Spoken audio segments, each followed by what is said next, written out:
Bonsoir à tous. Je vais commencer par essayer de donner quelques clés sur notre manière de penser l'architecture et l'urbanisme avant de terminer effectivement par une présentation du projet de cœur de ville. Et aussi, je passerai par d'autres projets qu'on a fait en France qui reprennent des thèmes connexes, qui font partie en fait finalement c'est une réflexion, c'est une pensée qui évolue et on cherche à résoudre des problèmes. On a, si vous voulez, identifié des enjeux qui deviennent d'ailleurs pour nous quasiment des obsessions. Donc le premier enjeu, c'est l'enjeu de la contextualité. C'est-à-dire que quand on va faire un projet, et c'était le cas ici dans le projet de cœur de ville, on s'interroge sur le contexte. On essaye de comprendre en fait où on est. Ce qu'on cherche à faire, c'est une greffe urbaine. Et vous savez qu'une greffe, ça ne prend que si on comprend comment il fait le tissu urbain dans lequel on vient s'insérer. Ça veut dire qu'on doit comprendre le contexte culturel, le contexte historique, le contexte social, sociologique, climatique, tout rentre en ligne de compte. Donc c'est vraiment une étude extrêmement approfondie. Et pour nous, la contextualité, c'est la première qualité d'un projet. C'est-à-dire c'est ça qui va donner la continuité urbaine, qui fait que chaque époque doit apporter son propre génie.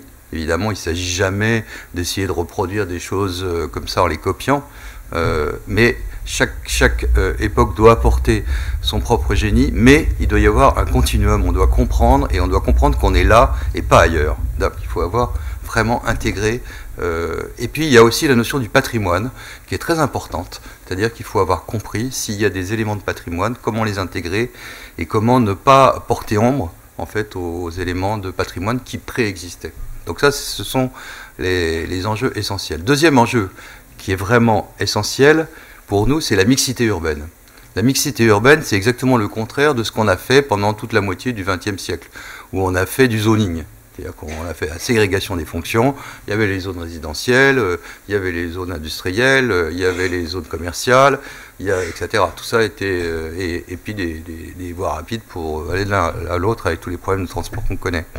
Donc aujourd'hui, ce qu'on essaie de faire, c'est vraiment une ville dans laquelle on réunit en fait toutes les fonctions. C'est-à-dire qu'on va faire de la mixité fonctionnelle, faire en sorte qu'on trouve à proximité, on le verra sur ici Cœur de Ville, où c'est extrêmement frappant, on a tout sous la main.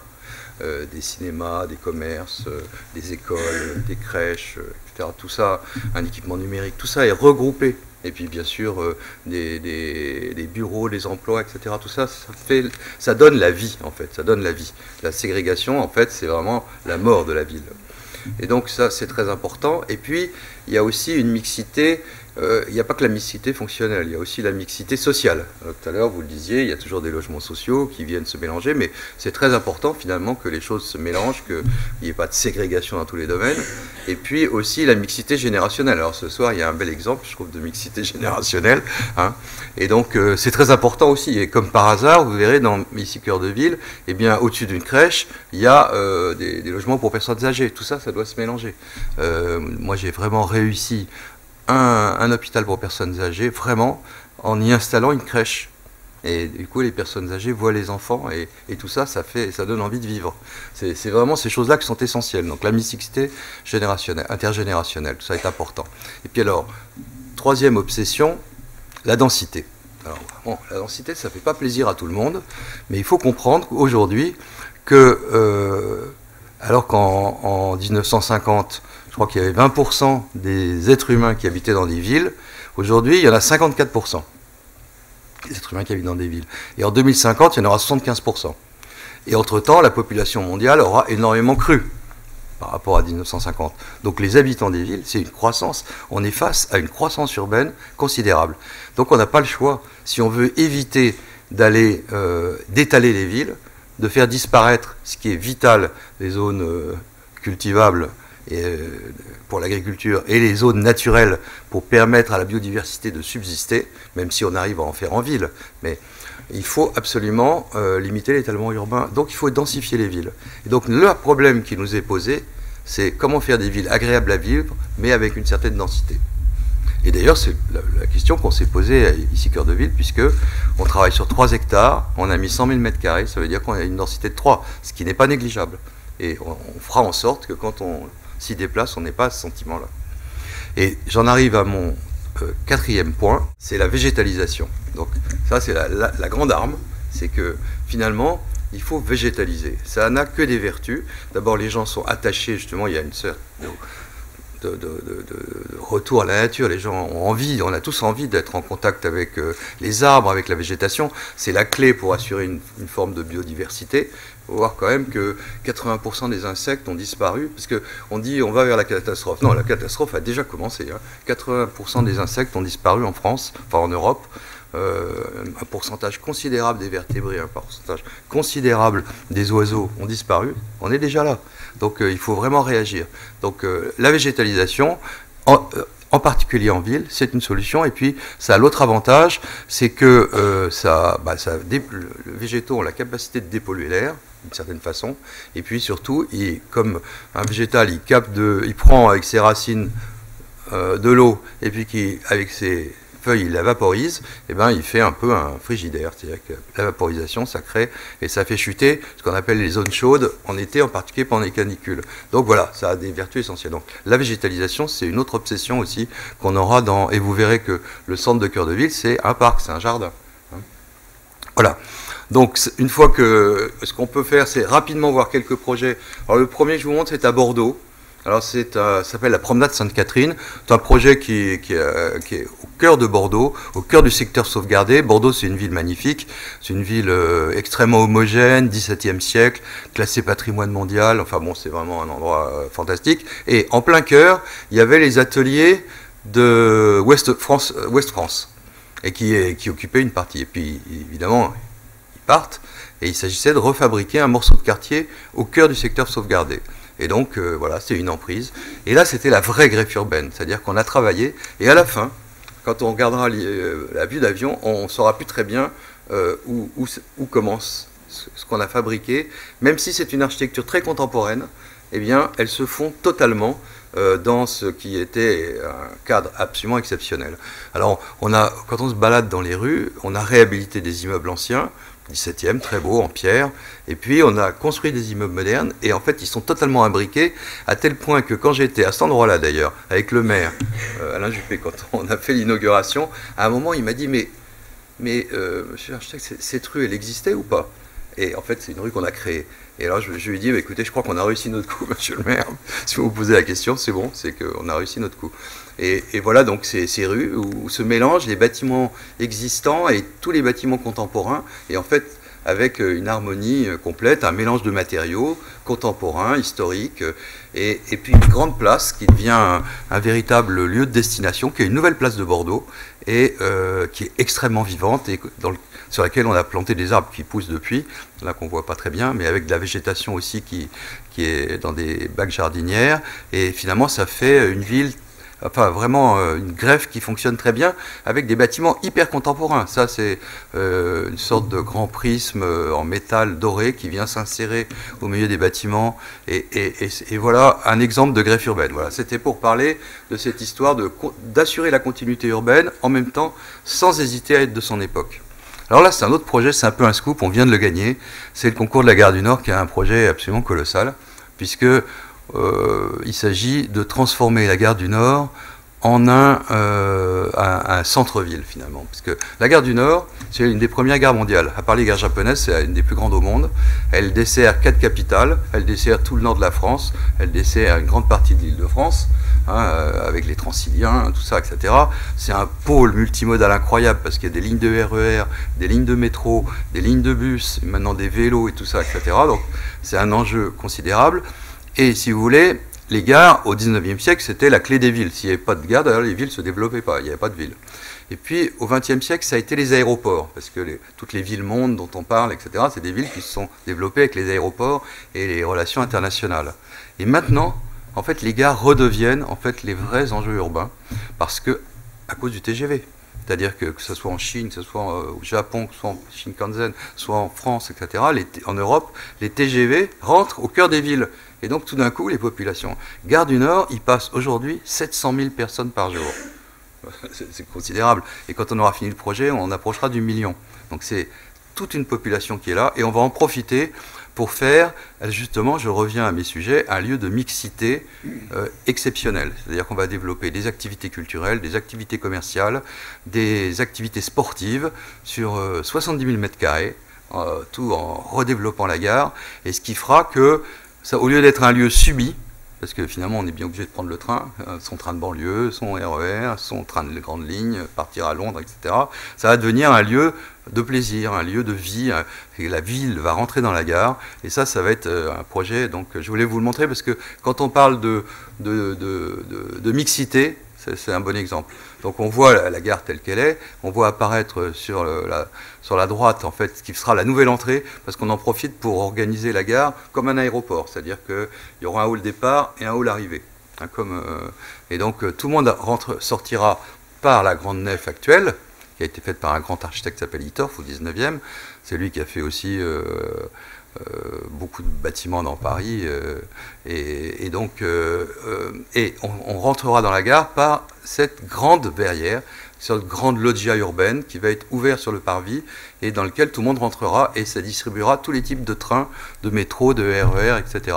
Et voilà. Et donc on aura une sorte de grande, on aperçoit une sorte de nouvelle rue qui va longer la gare, passer entre les bâtiments existants. Et cette nouvelle rue, cette nouvelle artère parisienne, elle sera couverte. Elle sera couverte avec une sorte de grands arbres structurels. Il y aura une grande verrière, ce sera comme un grand chemin de lumière, parce que la gare est assez sombre actuellement, et ça va distribuer toutes ces nouvelles activités et tous les départs de train. Donc ça va être vraiment un lieu tout à fait exceptionnel. Et là, c'est une coupe qui montre comment tout s'imbrique. Et puis, la mixité, c'est que, eh bien, à côté des halles du 19e, on voit apparaître des terrasses avec des jardins, des activités sportives, des jardins sur les toits, et même une piste de trail d'1 kilomètre qui s'arpentera et qui permettra en fait de faire voilà, un dénivelé de 50 mètres de dénivelé et d'1 kilomètre de parcours en regardant Montmartre. Voilà, donc vous voyez, ça va être un lieu. Etc. Donc ça, c'est l'exemple même de la mixité, parce qu'il y aura toutes les activités en un lieu. Et on va en profiter pour réhabiliter le patrimoine, parce que la façade intérieure, elle est totalement détruite aujourd'hui. Il y a des piles qui ont été cassées, ils ont mis des mezzanines partout, et on va la restituer telle qu'elle a été dessinée par Hittorf. Finalement, quand les gens vont arriver de Londres, quand on arrive à Saint-Pancras, c'est bien, quand on arrive à Gare du Nord, c'est moche.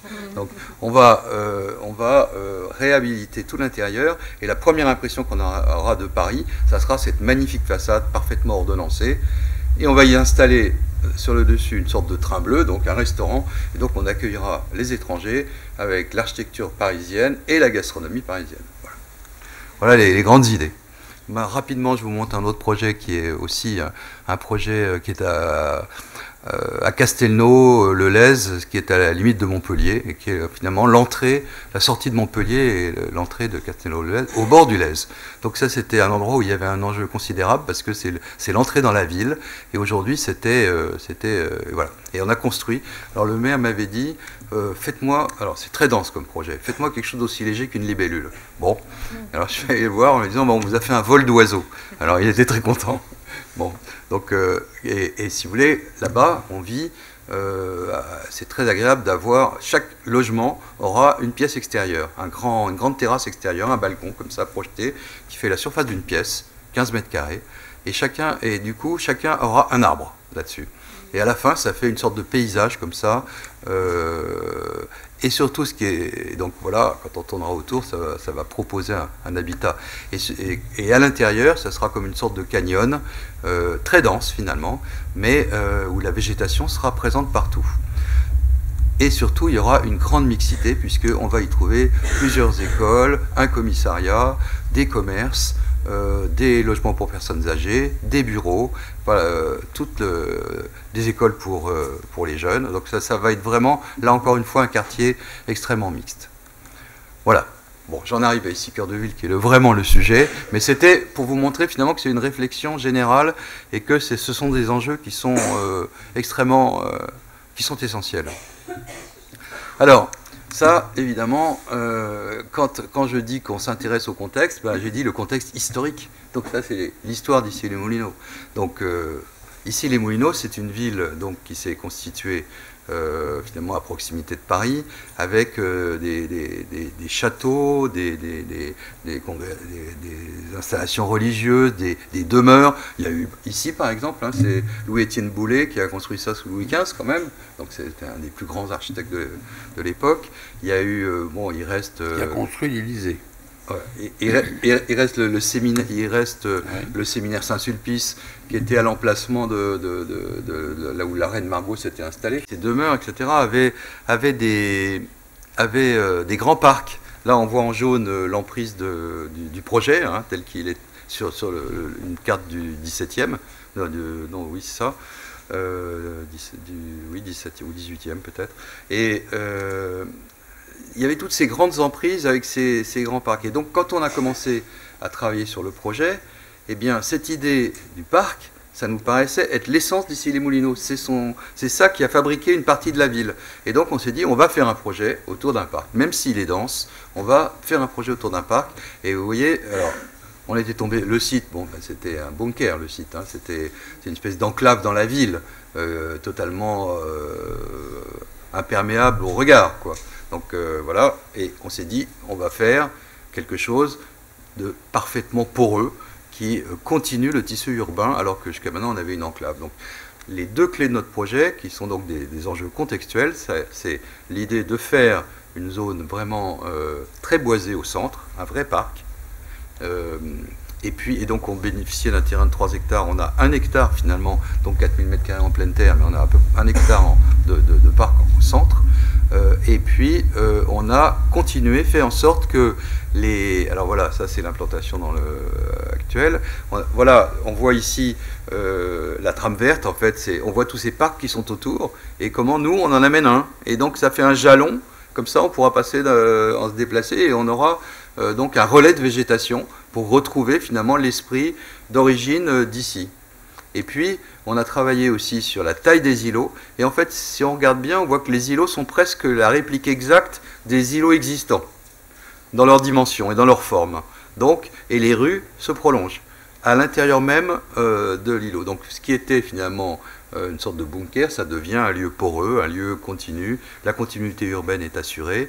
Et là, on a finalement une greffe dont on pense qu'elle devrait prendre. Voilà. Alors, voilà le plan masse. Bon, on a tourné là parce que ça ne tenait pas dans le cadre. Alors, bon, mais on voit, si vous voulez, comment les bâtiments s'organisent autour finalement de ce parc, hein, et le long des rues, bien sûr. Et quand on tourne autour, on se rend compte qu'il y a partout une perméabilité. Là, c'est quand on arrive, on est sur l'avenue du Général Leclerc à l'angle de la rue Victor Hugo, et on voit une des entrées vers le parc central. Si on s'avance encore un petit peu, on voit un immeuble de bureau, on a un immeuble de logement, et on aperçoit le parc entre les deux immeubles. Si on va un peu plus loin, 2 immeubles de bureaux, on aperçoit encore le parc à l'intérieur. Si on tourne, on est rue Hoche, et bien voilà, hop, le bâtisse s'écarte, et on aperçoit, il y a cette continuité en fait des rues actuelles, cette perméabilité, cette continuité urbaine qui est très importante. Et là, ça va être quand on va être à l'angle de l'avenue de la République, et on a donc cette pénétration aussi à l'intérieur de l'îlot, une sorte de porte qui s'ouvre. Et quand on va sur le carrefour Victor Hugo, là, à l'angle Victor Hugo République, on a aussi donc une annonce. Voilà. Et le cœur, le cœur, c'est un jardin. Et là, donc il y a effectivement des arbres qu'on va planter, de hautes tiges, et on va prendre un soin extrêmement important pour la qualité des espèces, pour la qualité des traitements de sol, de manière à ce que... et on fait en sorte que les bâtiments soient en gradin pour que on voit vraiment le ciel largement, que le soleil pénètre largement dans cet espace et qu'il soit agréable à vivre. Et c'est l'occasion aussi de donner des espaces extérieurs, des terrasses extérieures pour les logements. Donc finalement, on est gagnant, c'est bénéfique à tout point de vue. Ça fait des logements de qualité et en même temps, ça permet de ne pas avoir de murs qui tombent droit sur le parc, mais au contraire, une silhouette évasée et le soleil qui pénètre largement. Donc on essaye de reprendre tous les thèmes qu'on a développés sur... voilà. Et quand on va se balader, donc on est Parce que finalement, le programme au départ, c'était quoi? Un centre commercial avec des logements au-dessus et puis des bureaux. Sauf que maintenant, c'est plus un centre commercial qu'on fait. C'est vraiment des commerces qui sont. On fait son shopping, lèche-vitrine, on vit. Voilà, on n'est pas du tout dans un centre commercial. On est dans la ville, la vraie ville. On longe. Mais en même temps, on est sous les arbres. Et voilà donc les différentes vues, les différentes ambiances avec des restaurants, des cafés. Et ici, on est dans une brasserie qui est sous l'immeuble de bureau et on voit en face les cinémas.